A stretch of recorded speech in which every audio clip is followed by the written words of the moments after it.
பிள்ளையானை கொலை செய்வதற்காக கருணா அம்மான் திட்டம் தீட்டியிருந்ததாக ராணுவ புலனாய்வு பிரிவின் தலைவராக இருந்த சுரேஷ் சாலே அவர்கள் பிள்ளையானிடம் தெரிவித்திருந்ததாக தற்பொழுது ஊடகம் ஒன்று செய்தி வெளியிட்டிருக்கின்றது.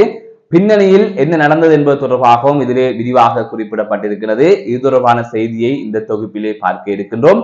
அதே போல ஜனாதிபதியும் சிஐடியினரும் முட்டாள்கள் என்று பிள்ளையானவர்கள் விமர்சித்திருக்கின்றார். அதற்கு பின்னணியில் என்ன நடந்தது என்பது தொடர்பான செய்தியை பார்க்க இருக்கின்றோம்.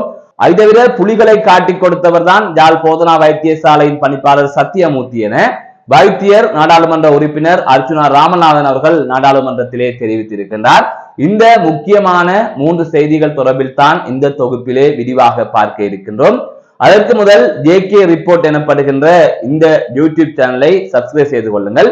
தொடர்ந்து அருகில் இருக்கின்ற பெல் பட்டனை கிளிக் செய்யுங்கள். அப்போதான் நோட்டிபிகேஷனாக நான் போடுகின்ற ஒவ்வொரு காணொளிகளும் உங்களை வந்தடையும். தொடர்ந்து செய்திகளை பார்க்கலாம்.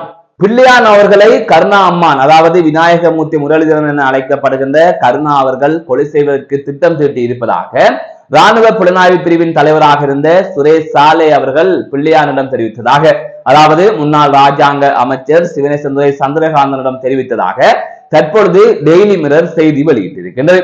அதனைத் தொடர்ந்து கடந்த 2007ஆம் ஆண்டு கருணா என அழைக்கப்படுகின்ற விநாயகமூர்த்தி முரளிதரன் அவர்கள் பிரித்தானியாவிலே கைது செய்யப்பட்டிருந்தார்.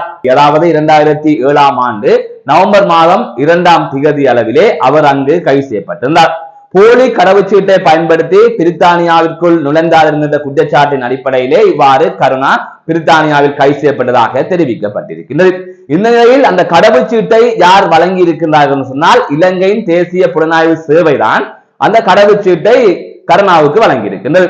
அதன் தொடர்ச்சியாகத்தான் ராணுவ புலனாய்வு பிரிவின் தலைவராக இருந்த சுரேஷ் சாலே அவர்கள் தெரிவித்திருக்கின்றார். இவ்வாறு விநாயகமூர்த்தி முரளிதரன் அவர்கள் உங்களை கொலை செய்ய போகின்றார், அதற்கான திட்டம் தீட்டி இருக்கின்றார் என்று பிள்ளையானிடம் கூறியிருக்கின்றார். அதன் தொடர்ச்சியாக ஒரு விடயம் பிள்ளையானிடம் கூறப்பட்டிருக்கின்றதாம், அதாவது நீங்கள் கருணா அவர்களின் மெய் பாதுகாவலர்களை கொலை செய்ய வேண்டும் என்று. அதன் தொடர்ச்சியாகத்தான் தமிழ் மக்கள் விடுதலை புலிகள் அமைப்பு பிள்ளையான் வசம் வந்ததாக ஒரு செய்தி வெளியாகி இருக்கின்றது. இதனை டெய்லி மிரர் வெளியிட்டிருப்பதாக தற்பொழுது அனைத்து ஊடகங்களும் வெளியிட்டிருக்கின்றன. இந்த விடயம் தொடர்பாக தற்பொழுது பரபரப்பாக பேசப்படுகின்றது. அதாவது அனைவருக்கும் தெரியும், இந்த கருணா பிள்ளையான் என்ற அனைவருமே விடுதலை புலிகள் அமைப்பிலே இருந்தார்கள். அதன் தொடர்ச்சியாக அங்கிருந்து பிரிந்து வந்தார்கள். அவர்கள் கூறிய விளக்கம் என்பது வேறு, அப்போது புலிகள் அமைப்பு கூறிய விளக்கம் என்பது வேறு. அதை ஒரு தனியான விடயமாகத்தான் கலைக்க வேண்டும், அவ்வளவு நீளமாகவே போய்கொண்டிருக்கும். இந்த நிலையில் அவர்கள் புலிகள் அமைப்புக்கு துரோகம் இழைத்து விட்டு வந்தார்கள் என்றுதான் தமிழ் மக்கள் சொல்லிக் கொண்டிருக்கிறார்கள். தமிழ் மக்களின் குற்றச்சாட்டாக இருக்கின்றது. ஆனால் அவர்கள் கூறுகின்ற விளக்கம் என்னவென்று சொன்னால், நாங்கள் அரசியல் நீரோட்டத்தில் கலந்து கொள்ளப் போகின்றோம், கிழக்கு மாகாண இளைஞர்களை பாதுகாக்க போகின்றோம் என்று அப்போது விளக்கம் கூறினார்கள். இப்போது வரை அதே விளக்கத்தை தான் கூறி வருகின்றார்கள்.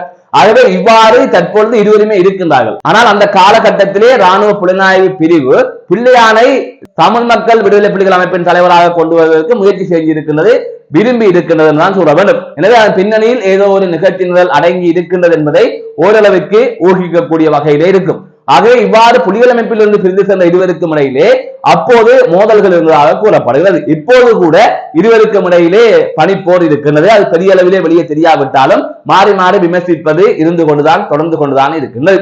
ஆகவே இவர்கள் எங்கிருந்தாலும் ஒற்றுமையாக இருக்க மாட்டார்கள், எங்கிருந்தாலும் ஒன்றாக இருக்க மாட்டார்கள் என்பதற்கு அவர்களுக்கு இடையிலே இடம்பெற்ற மோதலே ஒரு சான்றாக அமைந்திருக்கின்றது. இன்று ஒன்றுமே இல்லாமல் இருவரும் நடுத்தறிவிலே இருக்கின்றார்கள் என்பது தனிக்கதை.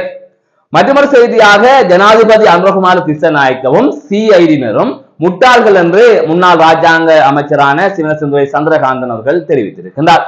ஊடகம் ஒன்று எழுப்பிய கேள்விக்கு பதிலளிக்கின்ற போதே அவர் இந்த விடயத்தை குறிப்பிட்டிருக்கின்றார். அசாத் மௌலானா என்பவர் நிரந்தர வதிவிடத்தை பெறுவதற்காக வெளிநாட்டில் போராடிய ஒருவர். அவர் ஒரு தகவலை வெளியிட்டிருந்தார். அதாவது உயிர்த்த தொடர்பான தகவலை சனல் போ தொலைக்காட்சிக்கும் ஐக்கிய நாடுகள் மனித உரிமை சபைக்கும் தெரிவித்திருந்தார். அதன் தொடர்ச்சியாக அது தொடர்பாக பரவலாக பேசப்பட்டது. இலங்கையிலே பெரும் சர்ச்சையை ஏற்படுத்தியிருந்தது. பிள்ளையானவர்கள் கடந்த நாடாளுமன்ற தேர்தலில் தோற்பதற்கு அதுவும் ஒரு காரணமாக இருந்தது. இவ்வாறான நிலையில் அவரை நாட்டுக்கு கொண்டு வருவதற்கான முயற்சிகளை இலங்கை அரசாங்கம் மேற்கொண்டு வருவதாக அறிகின்றேன். அது பாராட்டுக்குரியது என்று பிள்ளையான் தெரிவித்திருக்கின்றார். அதனை தாண்டி ஆயுதத்தை கைவிட்டு விட்டு அரசியல் நீரோட்டத்தில் கலந்த ஒருவருக்கும் IS அமைப்பிற்கும் முஸ்லிம் பயங்கரவாதிகளுக்கும் இடையிலான வித்தியாசம் தெரியாதவர்களாக இவர்கள் இருக்கின்றார்கள். அதாவது ஜனாதிபதியும் சிஐடியினரும் முட்டாள்களாக இருக்கின்றார்கள் என்று அவர் குற்றம் சாட்டியிருக்கின்றார். அது தவிர இப்போது பொதுமக்கள் பாதுகாப்பு அமைச்சின் செயலாளராக இருக்கின்றவர் தான் உயிர்த்த ஞாயிறு தாக்குதல் இடம்பெறுகின்ற போது சிஐடியின் தலைவராக இருந்தார். ஆகவே இதெல்லாம் இவர்களுக்கு தெரியாத ஒரு விடயமா என்று அவர் கேட்டிருக்கிறார். ஆகவே அசாத் மௌலானாவை இலங்கை கொண்டு வந்தால் நன்றாக இருக்கும், நானும் சென்று சிஐடியினருக்கு வாக்குமூலம் வழங்க தயாராக இருக்கின்றேன், விசாரணைக்கு ஒத்துழைக்க இருக்கின்றேன். அவ்வாறு அசாத் மௌலானா இங்கு கொண்டு வரப்பட்டால் அவர் கட்டுக்கதைகளை வெளியிட்டதற்காக அவர் கைது செய்யப்படுவார், அதற்கான நடவடிக்கைகள் முன்னெடுக்கப்படும், அதற்காக நான் ஆதரவாக சிஐடியினருக்கு இருப்பேன் என்கின்ற அடிப்படையிலே அவர் ஒரு கருத்தை பதிவு செய்திருக்கிறார். உயிர்த்த ஞாயிறு தாக்குதல் தொடர்பான விசாரணைகள் தற்பொழுது இடம்பெறுவதாக கூறப்படுகிறது. உண்மையிலே அது தொடர்பாக முடிவு வந்தால்தான் அணு அரசு அது தொடர்பாக விசாரித்து இருக்கிறது என்று நம்பலாம். ஏனென்றால் காலாகாலமாக இதுதான் இங்கு தொடர்ந்து கொண்டிருக்கின்றது. உயிர்த்த ஞாயிறு தாக்குதல் இடம்பெற்று பல வருடங்களுக்கு பின்னரும் ஒவ்வொரு ஆட்சியாளர்கள் வந்தாலும் அவர்கள் கூறுகின்ற விடயம் இதுவாகத்தான் இருக்கின்றது. அதன் அடிப்படையில் தான் கோட்டபய ராஜபக்ச அவர்களும் உயிர்த்த ஞாயிறு தாக்குதல்தாரிகளை அம்பலப்படுத்தியது என்று ஆட்சிக்கு வந்தார். வந்ததன் பின்னர் அந்த பயில்கள் மூடப்பட்டிருந்தன. அதற்கு பிறகாக ரணில் விக்ரமசிங்க அவர்கள் வந்தார். அந்த காலகட்டத்தில் இது தொடர்பாக எந்த பேச்சுமே பேசவில்லை. பொருளாதாரத்தை மீட்டெடுப்போம் என்று அவர் சென்று விட்டார். அனுபகுமார் திசாநாயக்க அவர்களும் இது தொடர்பாக பேசியிருந்தார். தற்பொழுது அது தொடர்பான விசாரணைகள் ஆரம்பிக்கப்படுவதாக கூறப்படுகின்றது. எனவே அசாத் மௌலானாவை இலங்கை கொண்டு வருவார்களா இல்லையா என்பதற்கு தற்போது சரியான பதில் அரசு தரப்பிலிருந்தே கூறப்படவில்லை. ஒரு தரப்பில் இப்படி செய்தி வந்தது, அதாவது அவரை நாட்டில் கொண்டு வருவதற்கான முயற்சிகள் மேற்கொள்ளப்படுகின்றது என்று, மற்றொரு தரப்பில் அப்படியான முயற்சிகள் இடம்பெறவில்லை என்று கூறப்படுகின்றது. ஆனால் அவரிடம் வாக்குமூலத்தை அல்லது ஏதாவது விசாரணைகளை மேற்கொள்ளலாம் என்று எதிர்பார்க்கப்படுகின்றது. எனவே அது தொடர்பாக என்ன நடக்க இருக்கின்றது என்பது தொடர்பாகவும் பொறுத்திருந்தான் பார்க்க வேண்டும். இவ்வாறான பின்னணியில் தான் பிள்ளையானவர்கள் ஜனாதிபதியும் சிஐடியினரும் முட்டாள்கள் என்று ஒரு கருத்தை பதிவு செய்திருக்கின்றார். மற்றொரு செய்தியாக புலிகள் அமைப்பை காட்டிக் கொடுத்தவர் தான் யாழ் போதனா வைத்தியசாலையின் பணிப்பாளர் சத்தியமூர்த்தி என்று வைத்தியர் நாடாளுமன்ற உறுப்பினர் ராமநாதன் அர்ச்சுனா அவர்கள் தெரிவித்திருக்கின்றார். நேற்றைய தினம் நாடாளுமன்றத்தில் பேசுகின்ற போதே அவர் இந்த விடயத்தை குறிப்பிட்டிருக்கின்றார். புதுமாத்திரன் பகுதியிலே உள்நாட்டு யுத்தம் இடம்பெறுகின்ற காலப்பகுதியில் அங்கு மக்கள் கொள்ளை செய்யப்படுகின்றார்கள் என்று சத்தியமூர்த்தி அவர்கள் அங்கிருந்து ஊடகங்களுக்கு கருத்து தெரிவித்திருந்தார். அது தொடர்ச்சியாக சர்வதேச ஊடகம் ஒன்றுக்கு அவர் கருத்து தெரிவிக்கின்ற போது புலிகள் சொல்லித்தான் இதை கூறினேன், புலிகள் தான் முறைகளில் ஈடுபட்டார் என்ற அடிப்படையில் அவர் பேசியதாக ஏற்கனவே பல தகவல்கள் வெளிவந்திருந்தன.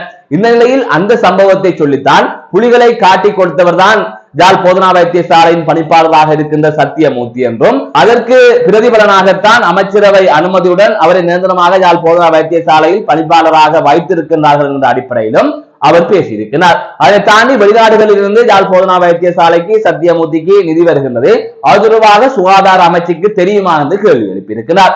கண் வைத்தியசாலை அமைப்பதற்கு அவர் நிதி கோரி இருக்கின்றார், அது தொடர்பாக சுகாதார அமைச்சுக்கு தெரியுமா என்று கேட்டிருக்கின்றார்.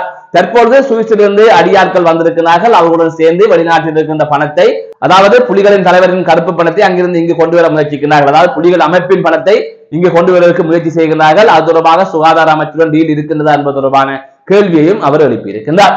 அதை தாண்டி இந்த வைத்தியசாலையில் இடம்பெறுகின்ற முறைகேடுகள் தொடர்பாகவும் வைத்தியசாலையில் இடம்பெற்ற கொலைகள் தொடர்பாகவும் அவர் பல்வேறு விடயங்களை பேசியிருக்கின்றார். கொலைகள் என்பது மருத்துவ தவறால் இடம்பெறுகின்ற அல்லது அலட்சியமாக இடம்பெறுகின்றது என்கின்ற விடயத்தை தான் இங்கு கொலைகள் என்று குறிப்பிடுகின்றேன்.